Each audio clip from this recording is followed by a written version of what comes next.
Well, there's talk of a potential reunion for the Princes William and Harry. And watch Rupert's face as I describe Meghan Markle handling a raw turkey in her jewelry.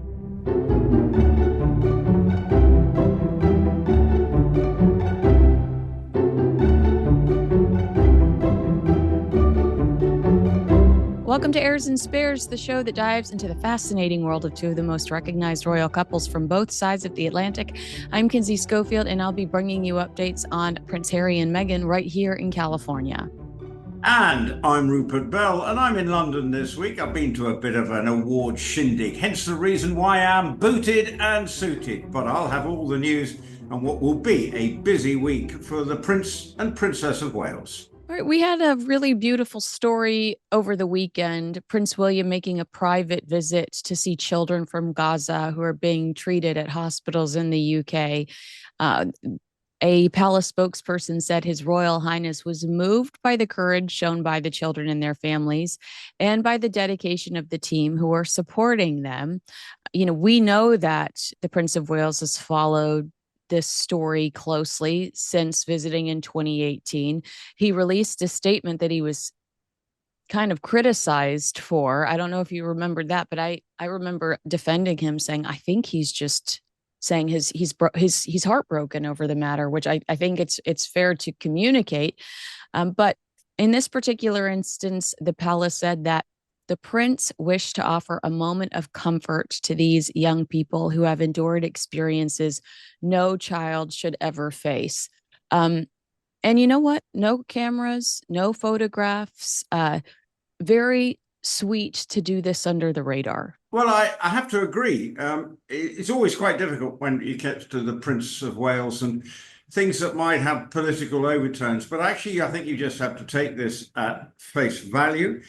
It's something that would be surprising if he wasn't interested, because we've seen his kind of work that he wants to be involved in and his wife wants to be in is help for children. And obviously, whatever your view of the conflicts in the Middle East, the impact it's had on families in Gaza and children in particular is quite devastating. And as a result, I think it seems quite natural for him to go under the radar, but obviously it's been revealed. I don't think we've seen any pictures. I haven't found any. I don't know whether you've seen any, but I think it's important to show that, he does take care and note of what is going on around the world, befitting of his status. And I think it is something that should be applauded. And actually today, and sort of moving away from Gaza, he's been putting his head in the sort of potentially above the political parapet by speaking in Wales about, and obviously as the Prince of Wales, continuing his father's good work at a business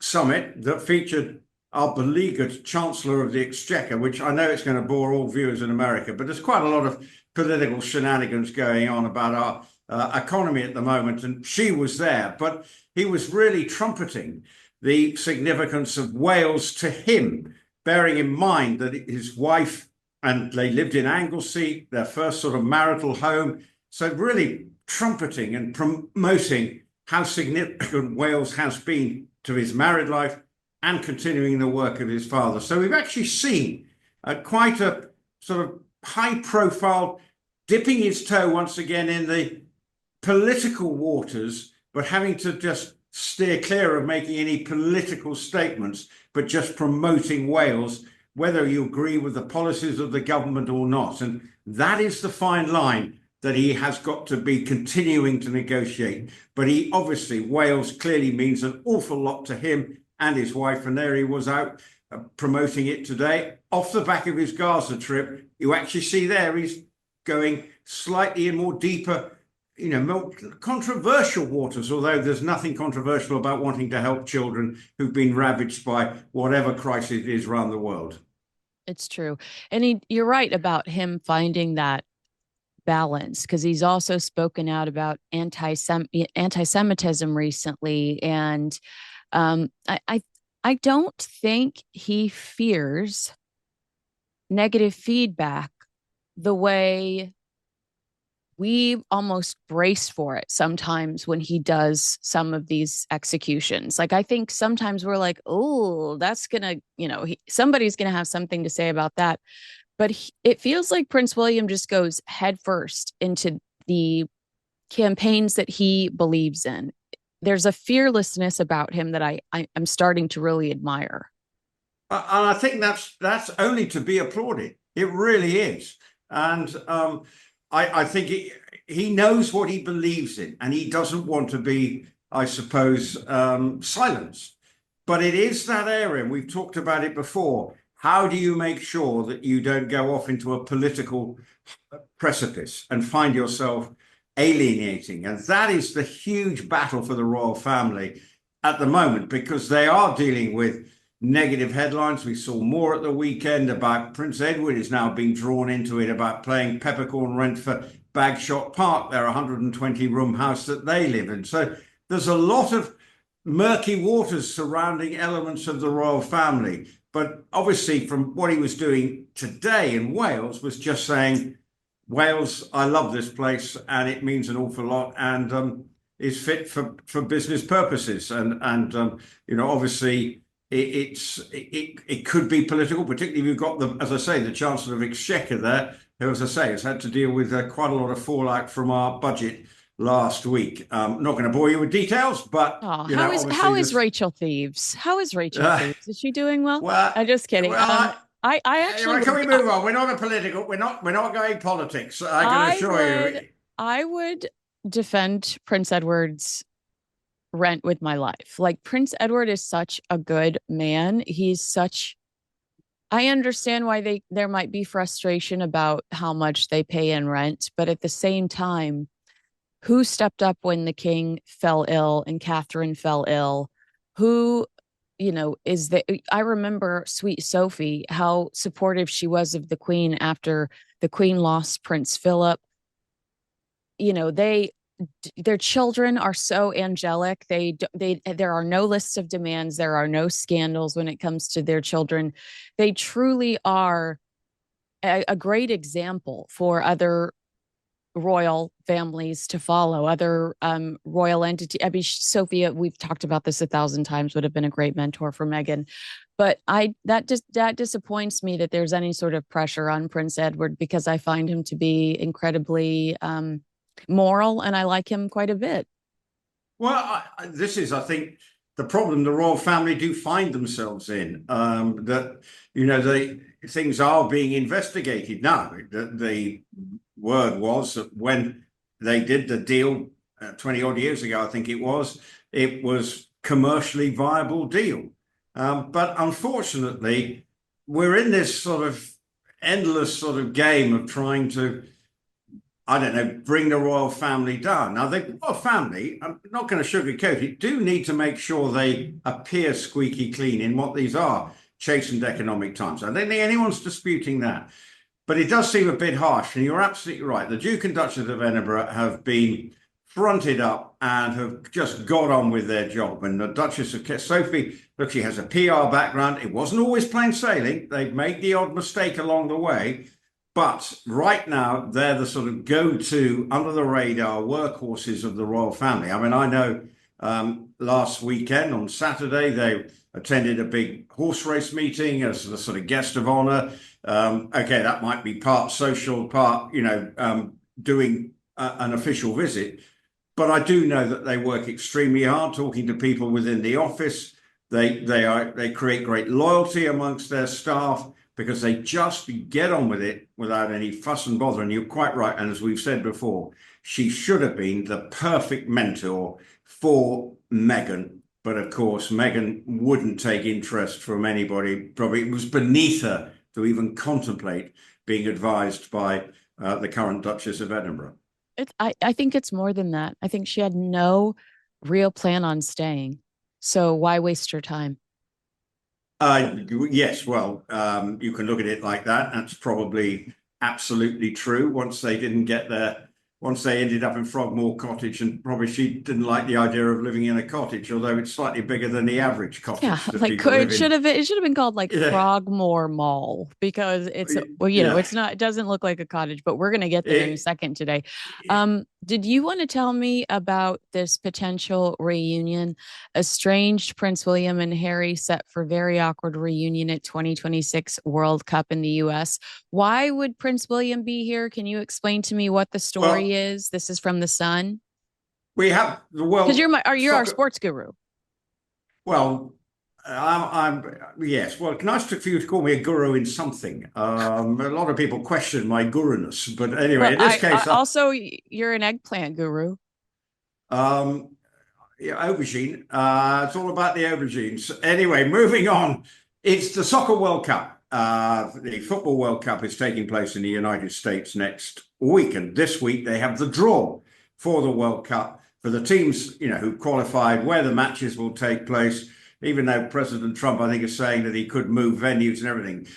I think this is one of those stories where they're throwing one out there. They're throwing one out there and saying, well, Harry would love to go to some games, and William, in his capacity as president of the FA, will be going out there to watch England. Now, he could also be watching Scotland, who have qualified. Wales and Northern Ireland could qualify as well. So could be potentially all four British home nations taking part in it. So what they're suggesting is that Harry, living out in the States, may want to go to the games and could go to the same games that William goes to. And obviously that might create a little bit of, if they're in the same hospitality area and security area, a little bit of extra dimension to the day. And yes, I could see it happening, but it feels like at the moment that throwing that story out there, because just get ready, because, well, I'm not saying too soon, but I can understand it's a speculative story creating drama around their relationship where we don't know the facts of what matches are going to, because no one knows where teams will be playing, what their diaries are going to be like. I'm pretty sure William will want to come out, potentially maybe with his children, to go and watch games in his capacity of president of the FA. And also, they do, like all three children, I'm pretty sure, well, they support my team, Aston Villa. Well, I hope all three children do. If William's got any sense and has spoken to his children and made sure they do. We're on a bit of a run at the moment. But I think in story of Harry and Meghan and William feels like one of those, keep an eye on, because there may be an added twist, a bit of drama from a royal perspective during the World Cup. Will they or won't they meet up? But at the moment, it's not happening, but it's a speculative story around the World Cup, which is taking place in the States from June and July of next year. Well, I guess Prince William could come because it's reported that he's supposed to be here for the 250th anniversary of the United States. He's being invited out by the Trump administration for that celebration, but a back-to-back summer trips to the United States from Prince William feels like a stretch. Well, not for football. For him, no. Really? I'm in 2020. Well, your 250th is next year. What time of year would they be celebrating? July. So I'm July. saying perhaps Okay. if there's July a the game 4th. around then, maybe, but I don't know if I see them coming back to the States. They seem to really distance their American visits. He does go to the football. We've seen him at European Championships. There's no reason, president of the Football Association, they tend to go to these things. So I'm pretty sure he would be planning to go. July the 4th, I don't know the exact schedule, but that would probably be by then into the knockout stages. So there could be semi-finals, quarterfinals. So, which is probably when he'd be thinking of going to some of the big matches. And then if England got through to the final, I don't know the exact date of the final, but probably early, around July the 4th, there will be reason for him to be there. And I'm sure, given it's the 250th anniversary of independence from us, to show that bygones, let bygones be bygones and get over it, No beef. Basically, it's a no beef but no Yeah, beef well, party. we're not moaning. We'll bring some tea and celebrate as a,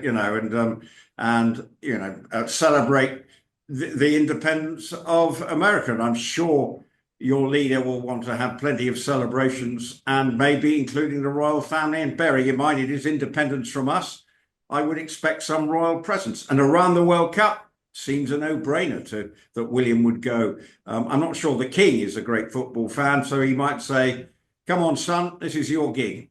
Hmm. Do you think it would be inappropriate for Harry to want to go, knowing his brother would be there in a working capacity? Well, nothing stops him doing whatever he wants to do just to I rock the know. boat. So, I know. but he is a sports fan. He loves his rugby.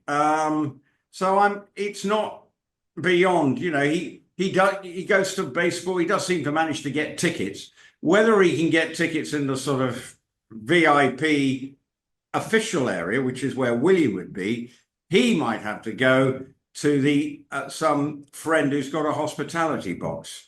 Yeah. And bearing in mind, some of the prices for some of these games are pretty punchy. Well, Harry Um, and Meghan never pay, so allegedly, yeah, allegedly. So, I think they. I think if he wants to go to a game, I'm sure he can pull in favours, mhm. depending on where they are. So it is possible, but whether they actually end up in the same hospitality box, that would be remain to be seen. Well, let's all send our thoughts and prayers to Prince William that he can avoid that run in. You know the saying, you can't make everyone happy. You're not chips and guac. Well, it was likely written about today's sponsor, Masa Chips. Do you ever read the label on a typical bag of chips? It's often a science experiment of seed oils, MSG artificial dyes, and mystery ingredients. Masa's part of the growing movement to bring back real food. Masa's chips contain just three ingredients: organic corn, sea salt, and 100% grass fed beef tallow. Not only do these chips avoid the bad stuff, they are crunchy and taste incredible too. Snacking on masa chips is nothing like eating regular chips. With masa, you feel satisfied, light, and energetic with no crash, bloat, or gross, sluggish feeling afterwards. You won't find yourself binging and feeling hungry. Personally, my favorite flavor of masa is the original. It's a clean and crisp taste. And if you love masa, then you'll absolutely adore Vandy Crisps. Vandy, Masa's sister company, makes the most delicious three ingredient potato chips I've ever tasted. My favorite flavor being smokehouse barbecue. How very Texan of me. Ready to give Masa or Vandy a try? Use code Kinsey for 25% off your first order at masachips.com or vandycrisp.com, or simply click the link in the video description or scan the QR code to claim this offer. Don't feel like ordering online? Masa and Vandy are now available nationwide at your local Sprouts supermarket. Stop by and pick up a couple of bags before they're gone. Let's talk about what you'd mentioned earlier. Meghan Markle's relocation to Frogmore Cottage was reportedly the final straw before she and Prince Harry stepped down as senior royals and moved to the US. This is according to realestate.com. Realestate.com, who's now covering Sussex Watch. It just goes Yeah. to show that their level of infamy is far beyond anything we could probably imagine. The five-bedroom home in Windsor was a wedding present to Harry and Meghan from the late Queen, along with those titles that they refused to shake. But the former actress allegedly complained about the property, fuming, "I don't want to retire to rural obscurity." This is according to author Tom Quinn. And he says that this was the last straw in Meghan's pursuit of fitting into the British royal family, the mold of the royal family, that she was angry about the tiny home, Nottingham Cottage at Kensington Palace. Now, I do believe it was Katie Nicholl that reported that she asked if she could live inside Windsor Castle like Queen Elizabeth did, and they were denied living inside Windsor Castle. This was the alternative. I'm sure you've been there. Have you been there? I've been to Frogmore Cottage, and it was the most enchanting escape. Uh, It was like it's just greenery everywhere, free horses that are, I mean, they actually erected a bunch of shrubs around the house for privacy, but otherwise, it I didn't think of it as royal obscurity. I thought of it as a fairy tale. I thought it was very enchanting. And if you do want to raise small children in a private space, that Windsor perimeter and the protection that it offers seems like a no-brainer. It's not, look, it's Windsor is hardly the middle of nowhere. It's in the Heathrow flight path, for Yeah. goodness sake, Yeah. right? But it is, Windsor Castle is surrounded by the Windsor Great Park, and it is, protected. So she is hardly living. It's 25 minutes from central London, for goodness sake. It's, I think anyone bringing up children and everything, if they got Frogmore Cottage, well, we've seen obviously the Prince and Princess of Wales have now moved into their new accommodation, but they were living in Adelaide Cottage, perfectly acceptable, perfectly, for a young couple, seemed to me to make perfect sense. But unfortunately, Meghan got the idea that, right, I'm married into the royal family. Well, that means you live in a castle, not a house with the title of a cottage. Now, I don't know how many bedrooms Frogmore Cottage got, but if it's got 5 bedrooms, that's more than enough for a couple at that stage without any children. Right. And that's like not that's excluding entertainment rooms. Like they have large rooms for dinners and they have multiple entertainment rooms that normal people don't have because these are Crown Estate properties. So they are built for entertaining, built for hosting, and built for showing out. Well, I don't think it's not that big by, Bagshot Park stand or Royal Lodge standards. So I don't think it will have probably a very nice dining room. When we saw parts of it in the Netflix special, that incredible kitchen where Meghan's sitting on the counter. I mean, a huge, much more beautiful kitchen than she has today, the Olive Garden kitchen. Well, that's all just fake. I'm talking about the ones we see on her Instagram, her real house. Well, I know, and okay, whatever. She's got all the designer kit. Well, probably Frogmore Cottage would have had all the mod cons, to make her famous elevate something in the kitchen of her there. She would have had everything. And it's perfectly acceptable, Frogmore Cottage, for a young couple. And the Queen was right. The late Queen was right, saying, no, you can't live in Windsor Castle. It's not right. I live in Windsor Castle. Like I'm there. I don't want you there. I don't need to run into you on the way to the bathroom at 4 a.m. Well, I think they might have been able to kept away from her, but in no way should she have. And this is where that people were getting absolutely fed up with her even then. And then she moves into Frogmore Cottage, has a hissy fit, and says, "Harry, pack your bags. We're off." And they used that rural obscurity that I totally believe that quote. They used that royal obscurity to hide the birth of Archie. And this is totally unrelated to the article. This is just this is just additional storytelling. She used that to her advantage, and this really angered Prince William at the time, who acknowledged that they weren't doing things the way that they were supposed to, that they were already at home back in their rural obscurity by the time that they announced the birth of Archie. And journalists started lining up outside of the hospital to realize that Meghan wasn't at the hospital they normally give birth at. She'd had a private suite somewhere else and had already given birth and was already home. So they used that rural obscurity to their advantage. In the book, Kensington Palace, Tom Quinn claims that the couple hoped relocating to Windsor would be the perfect retreat from what Meghan and Harry saw as an unsympathetic, unfair world of media speculation and criticism. She had not seen anything yet, by the way. This is way before the floodgates opened and we all got a real sense of who she was. Its remoteness made Kensington seem like the center of the universe.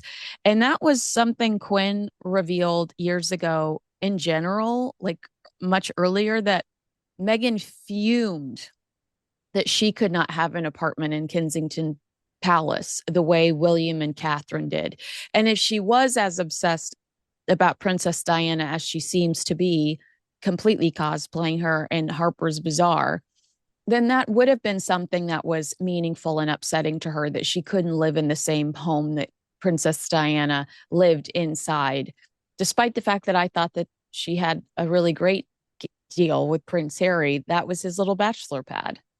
Well, this is where the whole thing is a bunch of smoke and mirrors from Meghan. 1 minute saying, "Oh, I'm happy," but not happy, and then takes it out on the royal family. Nottingham Cottage. Look, I don't know. It's small, but in Kensington Palace, unless you live in a Mayfair mansion, not necessarily going to be that big. But again, for a young couple, it's affords a degree of privacy. You go to Windsor Great Park, you've got to feel lucky.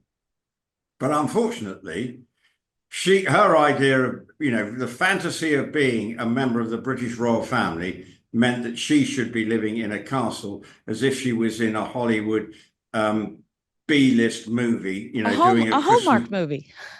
Well, a Hallmark movie, doing one of these sort of Christmas special movies where everything is done through sort of rose-tinted spectacles as you marry a princess, or you find out that you're marrying a prince and you didn't know, and it's all Tinseltown and cootsy cootsy. That's the vision she had of it, and she expected that to happen.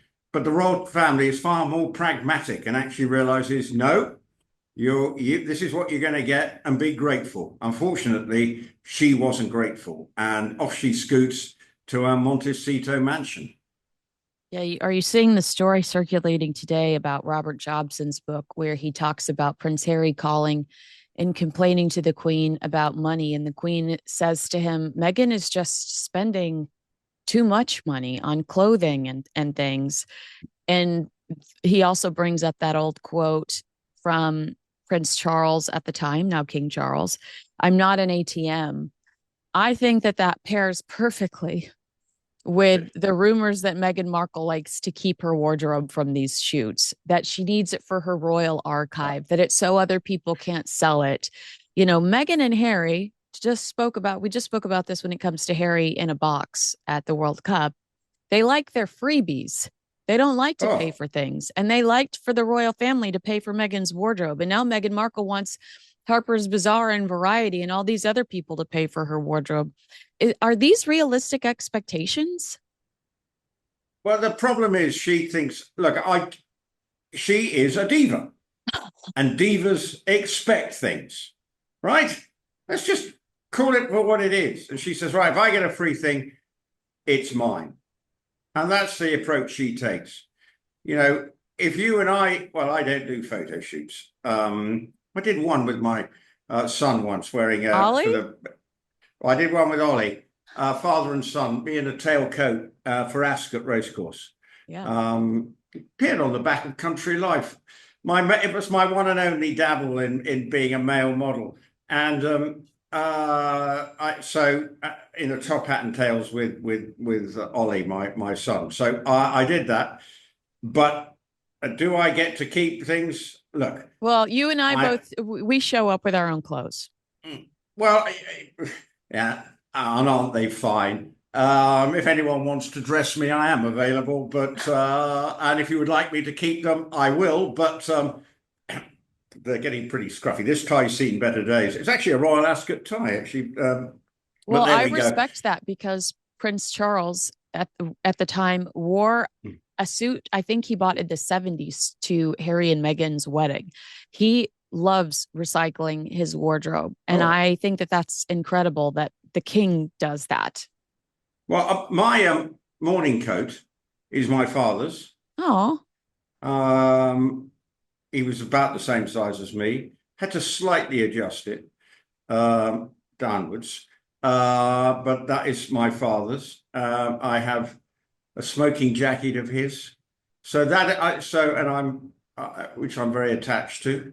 So I'm very grateful for my father, who, and he used to go to a tailor in Savile Row to get his stuff, so it stood the test of time.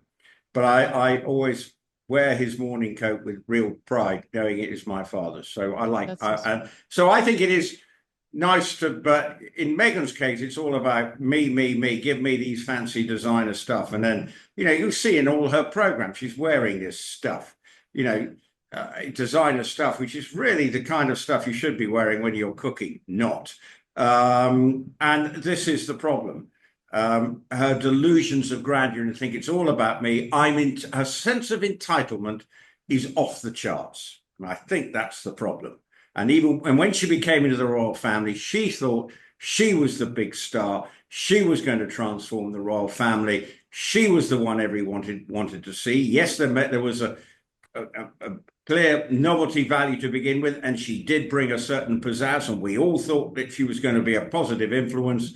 But in the end, her her divishness, whatever is the word I'm looking for, Diva antics. basically, yeah, her diva antics got the better of her, and as a result, it then unraveled, and then she didn't like it because she was no longer the big star, and she packed her bags and off she went, harumphing to Montecito with videos attached.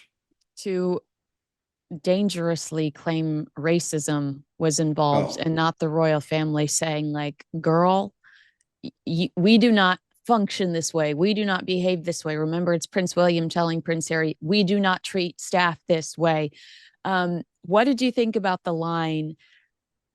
Because of course the story is circulating here in the States that she might have taken, I believe she likely did, this $1,700 dress from the variety shoot. She's wearing it in the Netflix trailer, and her team, their defense is that Meghan Markle has to keep her clothing for a royal archive. Well, sources from the palace are saying, royal archive, you're not a working royal. Catherine, the Princess of Wales, who will be queen one day, does keep a royal archive. Queen Elizabeth kept a royal archive because she was the queen. But Meghan, you are a reality star. You're not a working royal. A royal archive is not something that would be necessary for you. That's savage. And it's true. well, this is where her delusions of grandeur are off the charts, Yeah. and why she wants to be announced as the Duchess of Sussex. She thinks she is still a member of the royal family by just being that name, and that gives her this sense of entitlement. Royal Archive, give me a break. I'm sorry. I don't know the facts on this, but the royal family in this country say no. And you're quite right, Catherine, and they will go into exhibitions and whatever in time. They become a historical reference point. And I'm not sure everything is probably goes into the Royal Archive. So where was she wearing this dress that suddenly it was going to be so important that it was deemed relevant for the Royal On the Archive? cover of Variety, or no, she's wearing it in a variety shoot. On the cover of Variety, she didn't wear the dress, but she wore it for a variety shoot. And this was a controversial shoot. They had to hold on to it for a few weeks because it was going to come out around the time Queen Elizabeth died. And they knew it would look inappropriate for Meghan. And it's so interesting because the headline then is like Meghan's moment. And then that is 2022. And now we're in 2025. And the headline for the Harper's Bazaar is Meghan meets her moment. Well, girl, how many moments do you have, and why do you keep meeting them? I mean, these people need to either Meghan has written the playbook for the article she wants, which is possible because all of these articles read the same. The damn soap story. Poor Rodney King gets dragged through Meghan's mud. Or these people have no creativity whatsoever, but she's shot in this green dress in behind the scenes photo or video in some of the photos within the magazine. And then it's caught very briefly in the trailer for her and promotional photos for her new Christmas special. So people started to put two and two together because there have always been reports that she takes things from set after photo shoots. Tom Bauer documents it in Revenge from a Canadian photo shoot when she lived there and was on Suits, even accused of taking some clothing from the suit set. And so people were like, wait, did she take that from the variety shoot? And Meghan's team doesn't deny it. They say if she did take it, it's because contractually she was allowed to. It's likely for a royal archive or to protect the clothing from being sold at auction, because a lot of clothing from royals ends up sold at auction, basically saying like they're doing Meghan's clothing would be worth so much. No, thank you. If you Yeah. look on eBay, there are accounts that people think are literally Meghan shilling her old clothing. So if that's the case, I feel like they're not working hard enough. Well, and look, occasionally uh, clothes are sold for charity at Mm. auction, and that's a very different thing. For altruistic reasons, things like, right, here's a dress. Look, I suppose the nearest thing that might have gone into the Royal Archive would be that wedding dress, because then she was a member of the royal family. And I think there may be, that might be something that would have gone into a royal archive, potentially. Whatever you think of the dress, whatever it might have gone in. Also, wouldn't did the taxpayers pay for that? I don't know well, I don't know the terms of the arrangement. I think the security, if I'm not mistaken, the security and all that was paid for by the government, but the wedding was privately funded. Now I By the may, Queen. By no, it wasn't yeah, Thomas Markle. It was likely no, Queen no, Elizabeth. well, and there's a tale. No, it's just sad the sort of divisions of that family. But I think that might be the nearest thing. But it just shows it's all about me. Anyone who walks into a room and wants to be announced as Meghan, Duchess of Sussex, needs to take a long, hard look at themselves and wonder, in this day and age, is that really the way to behave? No, it's not. It's more than that though, because don't you believe it's a violation of the Sandringham Summit if the ultimate objective in engaging with this person is to promote your business and you promised the crown, you promised the royal family that you would not utilize your title to push any of your commercial ventures? Well, the trouble is, without that title, these commercial ventures would be even more disastrous. They wouldn't get the oxygen of publicity. Mhm. But she can cash in while, he is a member of the royal family, albeit not a working one. And so the notoriety comes from there. And so therefore there's a PR interest off the back of it. But unfortunately, her undoing is her sense of entitlement. And that is what I find so objectionable. And I may be wrong, but that is you've got to learn. Look, the most humble aristocrats are the ones who don't flaunt their status. And the best way to go about is to just get on and just be, it's not like the old days where if you were a duke, you were sort of revered and everything. Nowadays, it's not the way to operate. If anyone would see the Duke of Westminster walk, one of the richest men in this country, no one would know what he looked like. Mhm. He just, gets on with it. Isn't he So, Prince Harry's old friend? I think I know it oh, is. and William's old Yeah. friend, he Yeah. lives We up in he Cheshire. got married not too long ago and broke all of Yeah, our hearts. Okay. This holiday, while others are chasing the rush, find your sense of calm with Peak. Peak has been so good to us, guys. So please give them some love. They are a luxury wellness brand powered by rare plants and cutting edge ingredients, offering the perfect remedy for the season's hustle and bustle. Their science backed botanicals, minerals, and vitamins support metabolic function, immune health, sustained energy, and radiant skin. In this festive season, choose serenity as the ultimate luxury with Peak. One of their newest essentials, the deep hydration protocol, is a day to night electrolyte system that keeps your body and skin hydrated while promoting better sleep. Made without sugar fillers or artificial flavors and crafted with natural ingredients for a clean, spa like taste you can feel good about. Daily use supports hydration, glowing skin, improved sleep, and sustained energy. I personally love to start my day with BT Fountain. This is their beauty electrolyte, the multitasker your beauty routine has been missing. It floods my system with hydration, leaves my skin as bright as my Christmas tree. Bonus, it keeps my energy high long after that coffee buzz fades. Feel the holiday magic and unlock your healthiest glow with the most exciting offer of the season, 20% off site-wide for life, plus a complimentary exclusive holiday bundle. Go to peaklife.com/Kinsey.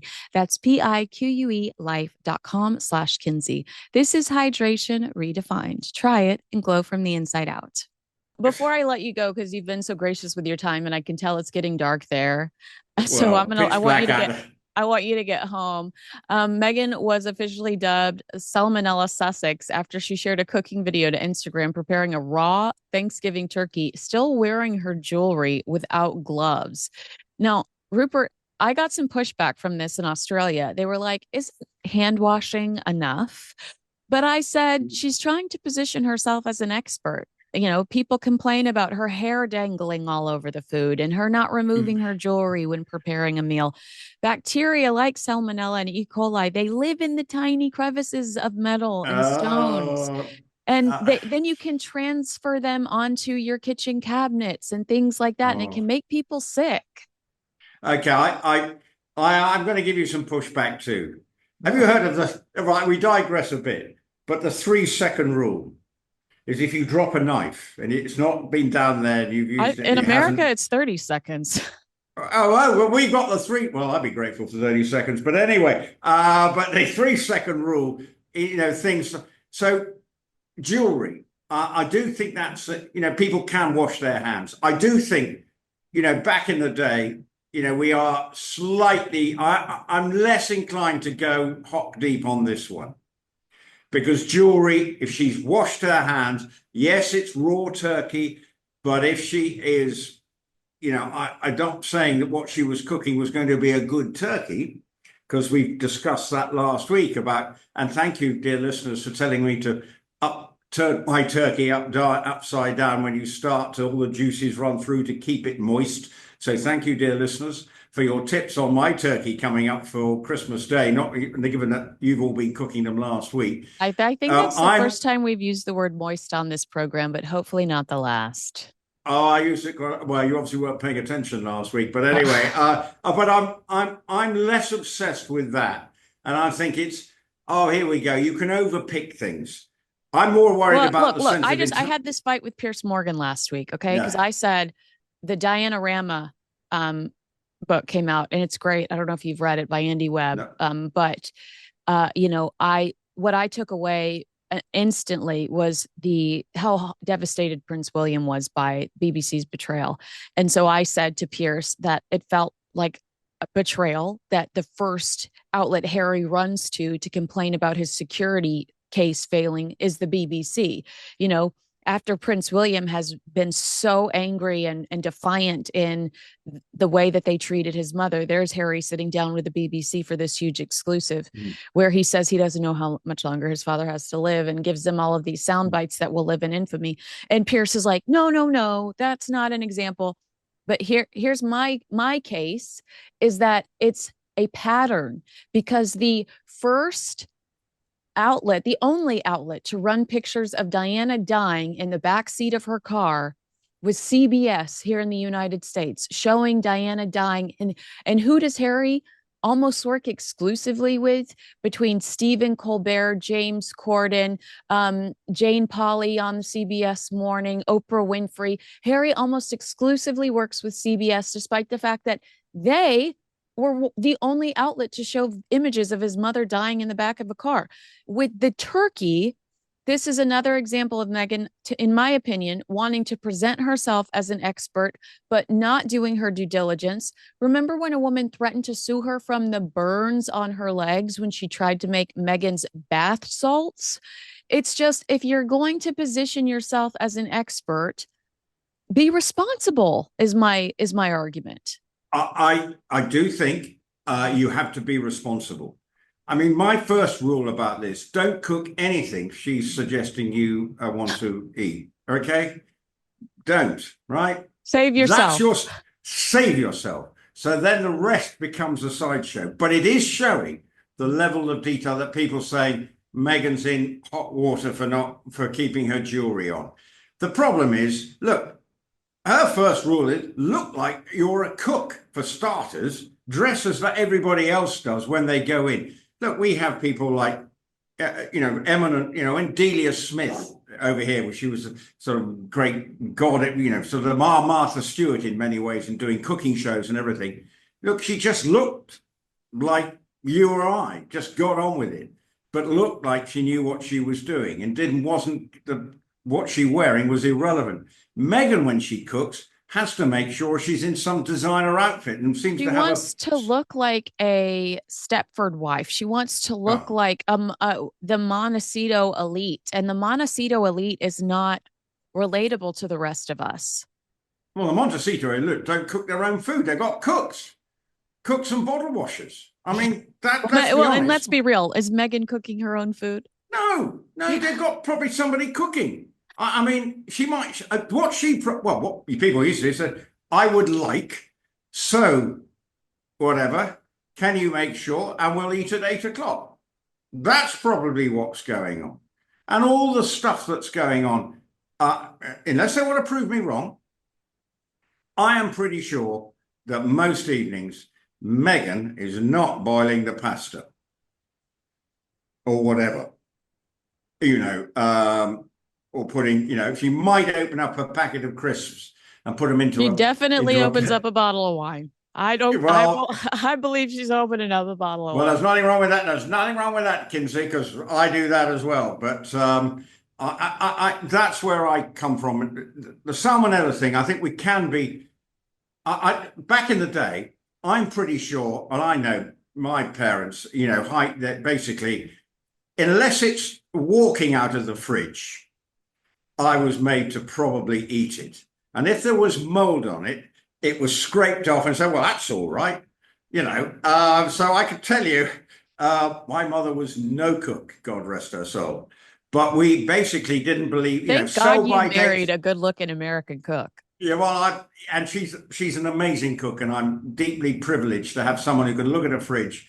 But she does get obsessed with sell-by dates. That's her one. Oh God, failing. I love that about her. I will go to my mom's house and I'll eat something and look at the expiration date, and it was 3 years ago. Oh, okay. Well, I've never quite done that. But I mean, so going into so basically, I was used to be given milk that came straight out of the cow. Not going through, just living on a farm. There's the milk. Drink it. And it probably was really good for me. So I do think we are obsessed with these things. So I'm going to give, for the first time in your life, a little, look at the wide-eyed shock in your face. I'm giving Meghan a pass on this, but I tell you, on December the 3rd, when this program coming out, that pass will have expired and I'm ready to go hock deep, and probably I'm not going to be coming out with a Meghan's eye view of it. I'm probably going to spend however long this program is in full head down cringe mode. But I don't know what. So if you come to, my wife is away at the moment, and so she said, right, when I come back, I do not want to find anything that is beyond its sell-by date. And I said, well, it's yogurt. It's fine. You just got to scrape it off. So I don't know, but I feel that that's a conversation that lots of people have in their domestic arrangements. So I'm just sharing an insight. I love that. I'm prepared to give Meghan an unusual pass for the first time in my life with regard to this salmonella story. Well, I'm slightly disappointed in you, but I also think it's important that you occasionally disagree with me. That's what makes this special. All right. Agree with us, disagree with us. Let us know in the comments below. Make sure you like, subscribe, and share this video with a friend. Next time when we catch up, we will have Harry's Hilton speech to comb over, which I think he's doing right now in Toronto. And we will also have a recap of Meghan Markle's Christmas special. Hide your kids, hide your wife. And the carol service. Don't forget the carol service. And we'll have pictures. We'll have pictures, but we can't watch that until Christmas Eve and Christmas Day. But yes, we'll do a fashion recap of the Christmas Carol concert. I do love that Catherine's family, Zara included, they tend to all dress, similar, which is so sweet and makes them look united and beautiful and in the Christmas spirit. So a lot to look forward to next week. Well, we will have plenty to talk about. Let's just get through December the 3rd, first of all, and then we can crank it up for the weekend. But anyway, hope you had a lovely Thanksgiving weekend, one and all, and look forward to speaking to you next week about the goings-on. It's been fun. It has been. All right. Thanks, Rupert.